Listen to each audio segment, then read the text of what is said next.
Hello everybody, Mr. Rubo here. Today we're doing a quick example of graphing an exponential with transformations done to it. So we have here f of x equals 4 to the x minus 2 minus 4. So I like to list everything out before I even touch the graph, just so I kind of know where I'm going and the order I need to do things in. So first thing, I look and I see, oh, my parent function is 4 to the x, right? So it is the base and then just to the x because it's an exponential. So I'm going to be graphing that first. And then the transformation wise, I look and I see, oh, I have an x minus 2, which if you remember, when dealing with graphing transformations of any function we've done previously for the most part, when it's with the x, that's talking a horizontal change, and it's the opposite of what we would normally think. So since you see x minus 2, usually minus 2 means to the left. It's the opposite. So we're going to move right 2, and then we look at the other part of the graph, or the other part of the equation, which is that minus 4. Since it's at the end, it's not with the x. It's not grouped with the x. That's telling us it's a change in the y. And remember, changes in the y are the ones that actually make sense. So it's minus 4, which means it's down 4. And that takes care of all the stuff when we analyze our equation. So now let's go ahead and start graphing. So if you remember, we start with our parent function. And really, I like to graph 3 points and then the horizontal asymptote. So we go ahead, 0, 1 is a great point because it's the same for all exponential parent functions. And then it's 1 comma a, or your base, I guess I should say, depending on what letter you assign to it. So in this case, it's 1, 4. So 1, 2, 3, 4. Right, there's one corner point. And then if you want to throw in another one, negative 1 would be 1/4, right? 1 over our base.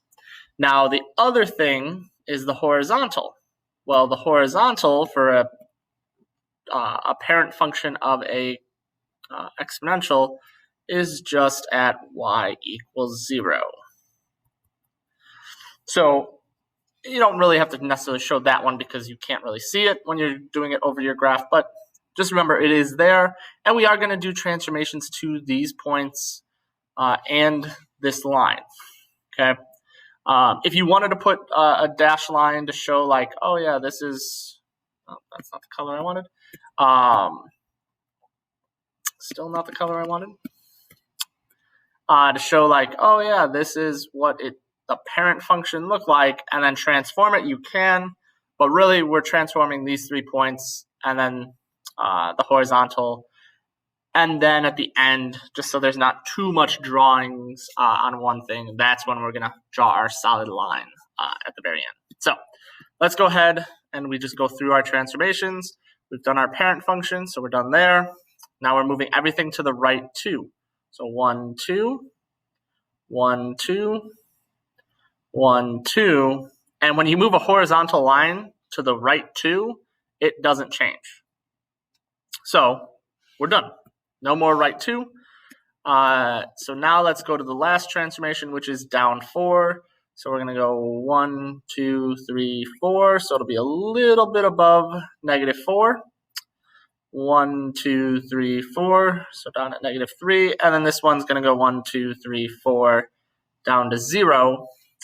But now our horizontal is going to shift, and we are moving it down 4. So we are moving this whole line down 4, which means our new horizontal is at y equals negative 4.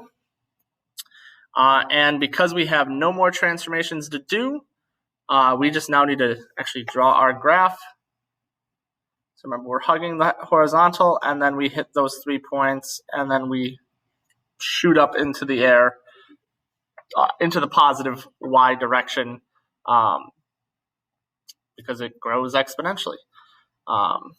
So yeah, you just, like I said, I like to write the transformations on the side. You don't necessarily have to, but it just makes it so I don't, forget any, and I think kind of like lays a path out. So I have a clear path. So thanks for watching, and have a good day.